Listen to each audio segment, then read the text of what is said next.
IQ level बढ़ाने के लिए सोने से पहले का आधा घंटा बहुत जरूरी होता है। आप लाइफ में किसको किसको आई लव यू बोले हैं कभी भूले हैं? नहीं। कौन कौन आपको मारा है या कुछ उल्टा सीधा बोला है नहीं भूलते। प्यार मोहब्बत आपको हो ही जाता है, ये उम्र की गलती है। आईक्यू लेवल क्या होता है? देखिए आईक्यू लेवल क्या होता है, अच्छा क्वेश्चन है। आप बस इसका जवाब दे लेने दीजिए फिर पूछे आईक्यू लेवल क्या होता है। इस ब्रेन का सबसे महत्वपूर्ण हिस्सा जो होता है सेरिब्रम होता है। सेरिब्रम ही हमारी मेमोरी को कंट्रोल करके रखता है। जिसकी मेमोरी अच्छी होती है उसे पढ़ाई लिखाई की चीज़ें हर चीज़ें याद रहती हैं। तो इसको नापने का भी कोई ना कोई एक यूनिट होना चाहिए ना। जैसे हम आपको गेहूं देंगे तो तुरंत ही उसको किलो में नापिएगा, चावल देंगे तो किलो में नापिएगा, कपड़ा देंगे तो मीटर में नापिएगा, गैस देंगे तो वॉल्यूम में नापिएगा, एमएल में नापिएगा, लीटर में पानी नापिएगा। उसी तरह से हम कितना देर याद रखते हैं इसको काटेक्स में नापते हैं। जिसका काटेक्स ज्यादा उसको कहते हैं कि ससुरा बहुते इसका दिमाग तेज है, यानी इसका आईक्यू लेवल ज्यादा है। और जिसका काटेक्स यानी याद रखने की क्षमता कम है उसे कहते हैं कि इसका काटेक्स कम है, यानी आईक्यू लेवल इसका कम है। समझ में आ गया कि नहीं आ गया? किसी को दिक्कत? अब हम आपको एग्जांपल देते हैं। आपकी लाइफ में बहुत सारे टीचर आए होंगे। कुछ टीचर आपको नोट्स खोल के पढ़ाते हैं। कोनो किताब उताब नहीं है जी? हाँ, कोनो किताबें ना है, खाता बुक वे देना है, इसी को समझा देते। देखो एक हिसाब किताब वाला किताब है। दिवाली के समय हिसाब किताब फाइनल होता है ना, सबका सैलरी उलरी का। तो कुछ टीचर को देखिएगा ना तो ऐसे एक किताब लेके रखे रहेंगे लोग, इसी में देख के पढ़ा देंगे। बाबू देखो नर्वस सिस्टम का 2 पार्ट होता है, 2 ना 3 होता है। नर्वस सिस्टम का 3 पार्ट होता है। ऐसे लोगों का मतलब ये खाता बुक रख दो भाई, इसका हिसाब दिवाली में हो जाएगा।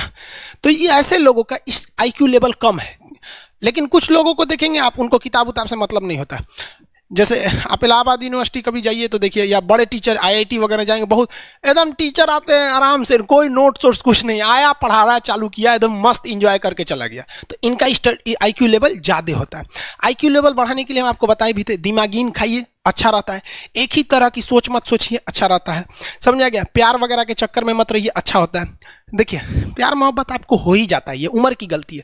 लेकिन सही क्या है कि आपके अंदर एक समझदारी रहनी चाहिए कि भाई साहब ये उम्र की गलती है तो इसे गलती भरी स्वीकार कीजिए। अपने आप को जीवन साथी बनाने की कोशिश मत करिए। बस ये एक समाज के लिए गलत है, हमारी संस्कृति के लिए नहीं है, तो आप करते हैं तो छुप के ही रहिए। एक इस लेवल के रखिए कि भाई हमारी लाइफ अलग है, तुम्हारी लाइफ अलग है, तुम टेम्पोररी आए हो, नहीं तो इसमें चल जाओगे। लेकिन अगर ये प्रेम मोहब्बत में पड़ेंगे तो हाइपोथैलेमस एक्टिव होगा, पूरा नर्वस सिस्टम को चौपट कर देगा। समझ में आ गया कि नहीं आईक्यू लेवल क्या होता है? अब आप बताएंगे आईक्यू लेवल किसका अच्छा है, आईक्यू लेवल कैसे बढ़ाएंगे? तो याद रखिए आईक्यू लेवल बढ़ाने के लिए सोने से पहले का आधा घंटा बहुत जरूरी होता है। सोने से पहले आधे घंटे दिन भर में जितना काम किए उसको सुबह से रात तक देखते रहिए। एक बार रिवाइज मारिए कि सुबह उठे थे, ये किए थे, इसके बाद पढ़े थे, क्या क्या पढ़े थे, खान सर ये पढ़ाए थे, आप कहीं मैथ पढ़े होंगे, उसको सोचिए मैथ में क्या पढ़ाया गया था, खटाखट खटाखट। आपको सोचना ही है ना, सोचने में कितना टाइम लगता है, खटाखट। तो अगर इसको रिवाइज करते रहेंगे, गिन के 42 दिन में आपका आईक्यू लेवल तेज हो जाएगा। फिर आप कहेंगे कि सर जी हमरो बिना किताब का याद हो गया। और अगर यही खत्म हो जाएगा तो क्या कहिएगा, आपका भी आईक्यू लेवल गिर जाएगा। सपना कैसे आता है? ये ब्रेन की वजह से आता है। थके नहीं रहेंगे ना, नींद अच्छी नहीं रहेगी तो सपना आने लगेगा, क्योंकि ब्रेन कभी रेस्ट नहीं करता है। टॉपिक भूल जाते हैं, मतलब आपके दिमाग में दूसरा टॉपिक चलता है। आप लाइफ में किसको किसको आई लव यू बोले हैं कभी भूले हैं? नहीं। कौन कौन आपको मारा है या कुछ उल्टा सीधा बोला है नहीं भूलते। रीजन क्या? आप कितनी बार किसी चीज़ को रिवाइज मारते हैं। 21 दिन के अंदर अगर आपका दिमाग कभी किसी चीज़ को रिवाइज मार दिया ना, तो फिर वो भूलने नहीं देगा अगले 2 महीने तक। यानी हर 21 दिन पे उसको रिवाइज मारते रहिए, मारते रहिए, मारते रहिए। और अगर हर 7 दिन पे मारेंगे ना तो वो एकदम फिक्स हो जाएगा, एकदम फिक्स हो जाएगा। हम लोग को क्या है भैया, दिन रात पढ़ाते पढ़ाते पढ़ाते पढ़ाते आदमी पगला जाता है। इसलिए अब कोई नींद में भी पूछेगा खान सर स्वायत्त तंत्रिका तत्व किसे कहेंगे, स्वायत्त में कुछ नहीं आएगा, ये आ जाएगा आपका सिंपैथेटिक और पैरासिम्पैथेटिक, बस यही आ जाएगा। क्यों इतना जल्दी जल्दी जल्दी जल्दी रिवाइज मारा आदमी? ये हमारा सब कॉन्शियस माइंड में घुस गया है। सब कॉन्शियस, देखिए कॉन्शियस माइंड उसे कहते हैं जिस पर हमारा कंट्रोल रहता है। जैसे हमसे कोई पूछेगा कि आप भी अगर पूछेंगे कि खान सर जो 1 हफ्ता क्लास नहीं लिए थे कहाँ थे, तो हम सोचने लगेंगे ये स्टूडेंट है, इससे हर बात क्या बताएगा आदमी कि किस डॉक्टर के पास थे, कहाँ गए थे। नॉर्मल बोल देंगे बाबू थोड़ा सा मेडिकल हेल्थ इशू था इसलिए चले गए। लेकिन अगर मम्मी पापा पूछेंगे तो उनसे हर चीज़ बताएंगे। तो जो चीज़ हमारे कंट्रोल में नहीं रहता है वो उसे क्या कहते हैं, सब कॉन्शियस माइंड। जैसे कोई हमारा नाम पूछेगा खटाक से बता देंगे खान सर, समझ में आ गया कि नहीं आएगा? ओरिजिनल नाम तो आपको भी नहीं बताते हम लोग यहाँ पे। तो सब कॉन्शियस माइंड में घुसा दीजिए जो चीज़। जैसे आप स्टेशन पे उतरिए या बस स्टैंड पे उतरिए, अपने घर जाने के लिए कभी रास्ता याद किए हैं? हाँ, इसके बाद दाहिने मुड़ना है, बाएं मुड़ना, आप फोन पे बतियाते भी चले जाते हैं। तो जब कभी किसी चीज़ को बहुत बार रिवाइज मार देते हैं तो वो चला जाता है सबकॉन्शियस माइंड में, फिर आपको याद करने की ज़रूरत नहीं है। सपना कैसे आता है? जब आपकी नींद अच्छी नहीं होती है तब। नींद प्रॉपर लिया कीजिए, नींद में कोई कमी नहीं आनी चाहिए। आप जिस दिन बहुत ज़्यादा थके रहेंगे उस दिन कोई सपना नहीं आता है। हम लोग का जब ऑफलाइन क्लास रहता था, सुबह 7 बजे से रात 9 बजे तक पढ़ाता था आदमी, जो ने करवट सोता था उधरे उठ जाता था, सपना का नाम ही नहीं आता था। समझ करें, एक चीज़ पूछ रहे हैं सर, कोमा क्या चीज़ होता है और सर दर्द क्यों करता है? जब भी आपके बॉडी में ऑक्सीजन की कमी आएगी वो चीज़ दर्द करने लगेगा। जैसे आप दौड़ेंगे तो आप सांस ज़्यादा नहीं ले पाते, ऐसे लेते हैं तो बॉडी में सांस नहीं पहुंच पाता और हाथ पैर में आपके लैक्टिक एसिड जम जाता है, जिसलिए दर्द करने लगता है। तो जब कभी भी मेहनत करने लगेंगे या फिर एक दब हो जाएगा तो ब्रेन दर्द करने लगता है। दूसरा, कोमा क्या होता है? ब्रेन हमेशा वर्किंग करते रहता है। अगर वो रेस्ट में चला गया तो उसी को कोमा कहते हैं। अब परमानेंटली रेस्ट में चला गया तो मरिए जाएंगे। बेहोशी में क्या होता है कि ब्रेन और स्पाइनल कॉर्ड का संपर्क टूट जाता है। ब्रेन और स्पाइनल कॉर्ड का संपर्क टूट जाता है तो उसी को क्या कहते हैं? बेहोश हो गया है। पानी उनी छिड़केंगे ना तो स्पाइनल कॉर्ड में उसमें संपर्क जुट जाएगा, लेकिन ब्रेन और स्पाइनल कॉर्ड काम ही नहीं कर रहे हैं तो कोमा में चले गए।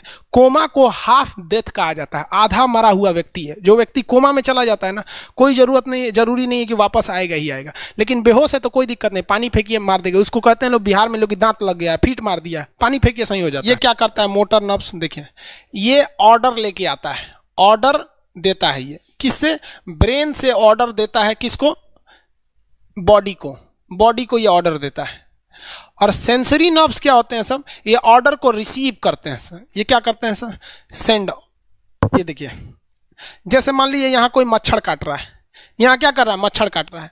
तो सोच रहा, ब्रेन को कैसे पता चलेगा मच्छर काट रहा है? या पिछवा मच्छर काटता है तो बिना देख ले आप जान जाते हैं मच्छर काट रहा है। जैसे पढ़ रहे हैं, अचानक से ऐसे मारते हैं, वो देखने गए थे मच्छर है, लेकिन आप जान जाते हैं, सोच रहे मच्छरवे काट रहा है। कहीं नहीं कहते हैं कि सांप काट रहा है क्या? नहीं, क्योंकि ये सेंसरी नर्व है, ये सेंस करने का काम करता है। इसको पता है कि मच्छर काटने का दर्द कैसा होता है, तो ये सेंस करेगा। जैसे मान लीजिए यहाँ मच्छर काटा ना, तुरंत मैसेज भेज देगा। किसको? ब्रेन को। यानी ये बॉडी से कहाँ मैसेज भेजता है? ब्रेन को। ब्रेन को कहता है। बॉडी से किसको भेजेगा? ब्रेन को, कि देखिए तो कौन सी चुभ रहा है। तो ब्रेनवा का जो सेरिब्रम है वो करा तो याद है कि मच्छर चुभ रहा है, तो ब्रेन को पता चलेगा सोचा मच्छर चुभ रहा है। तो ब्रेन ऑर्डर देगा किससे? मोटर नर्व से। ब्रेन किसको ऑर्डर देगा? बॉडी को। हाथ को कहेगा मार तो जैसे इधर से मच्छर काटा, सेंस करेगा सेंसरी नर्व्स, सेंस करेगा सेंसरी नर्व, तुरंत मैसेज भेजेगा ब्रेन को। अब ब्रेन कहेगा, ऑर्डर देगा हाथ को मार तो, देखेंगे तो मर जाएगा। यहाँ मारेंगे क्योंकि दूध तरीके मच्छरवा का यहाँ फोटोकॉपी हो गया, मच्छरवा कहाँ गया? तो आदमी खोजता है कहाँ गया, अब फिर मार देता है, ससुरा काट रहा था हमको यहाँ पर। समझ में आ गया? यही दोनों मेन होते हैं सब, ये मेन होते हैं सब। समझ में आ गया? जैसे सीधी सी बात, मान लीजिए आपको कोई पीछे से ऐसे मार दिया, तुरंत सेंस ऑर्गन कहेगा, सेंस करेगा, सेंसरी क्या करेगा? सेंस करेगा, कहेगा कौन मारा है, तो ब्रेन पीछे देखेगा, कहेगा अरे यार तुम है, इधर आ। समझ आ गया? और वही पता चला कोनो जान पहचान का नहीं है, तुरंत ब्रेन ऑर्डर देगा। किससे? मोटर नर्व से। जो हम जानते भी नहीं, एक तमाचा धो देंगे उसको, काहे मारा रे? समझ में आ गया कि नहीं आ गया? किसी को दिक्कत? तो बॉडी से ब्रेन में सेंस कराता है सेंस ऑर्गन, और ऑर्डर देता है मोटर नर्व्स। फालिज मारना सुने? किसी को फालिज मार दिया, सोच रहा वहाँ का सेंसरी नर्व से खत्म हो जाता है, सेंस से नहीं रह जाता है, तो एंगल लेके घूमता है ऐसे। कौन चीज हो गई? लो बाबा के फालिज मार दे लो, मतलब वहाँ का सेंसरी नर्व्स काम करना छोड़ दिया है, सेंसरी नर्व्स काम करना छोड़ दिया। बुढ़ौती में ही बहुत होता है। अब बताइए, यहाँ पर कहीं मान लीजिए नाखून है, आप नेल कटर से काट रहे हैं, कहीं ज़्यादा बकोट लिया हचाक से, तो यहाँ का सेंसरी नर्व कहेगा रे बकलोलवा ज़्यादा काट दिया यहाँ पे, तो ये ऑर्डर देगा नेल कटर हटा हटा हटा। कभी देखे हैं कैसे छुरा घोंप रहे हैं और घोंपते जा रहे हैं? नहीं, जैसे घोंपेंगे तो सेंसरी सेंस करने के लिए भेज देगा कि देख बकलोलवा अपने को घोंप रहा है, तो ऑर्डर देगा ना, अपने को नहीं ना घोंपा जाता है, दूसरे को घोंप दो। समझ में आ गया? किसी को दिक्कत? ये क्या करता है? Brain to body, motor nerves, brain to body motor nerve. Sense करेगा सेंसरी, किसको भेजेगा? ब्रेन को। समझ में आ गया कि नहीं? ऐसे सुना मिक्स नर्व्स हुआ, दोनों काम करता है। मिक्स नर्व्स क्या करता है? दोनों काम करता है, ले आने ले जाने दोनों का काम करता है। जब कभी भी इसमें गड़बड़ी आ जाए, इसमें गड़बड़ी आ जाए या इसमें गड़बड़ी आ जाए, तो भगवान एगो सेफ्टी के लिए दिया है, ये दोनों का काम कर देता है, इसलिए नाम है इसका मिक्स नर्व्स। ब्रेन हेमरेज होता है, ब्रेन में ना बहुत छोटी छोटी नसें होती हैं, बहुत पतली पतली नसें, वो नसें फट जाती हैं, उसी को क्या कहते हैं, हेमरेज कहते हैं। हेमरेज का मतलब होता है एक चीज़ का दूसरे चीज़ में आके टच हो जाना। तो नसें बहुत पतली होती हैं, फूल के दूसरे में टच होती हैं, जिससे रगड़ के कारण फट जाती है, तो उसी को कहते हैं ब्रेन हेमरेज, और व्यक्ति की मौत हो जाती है। ब्रेन में कैंसर हो ही नहीं पाता है, ट्यूमर होता है और व्यक्ति की मौत हो जाती है।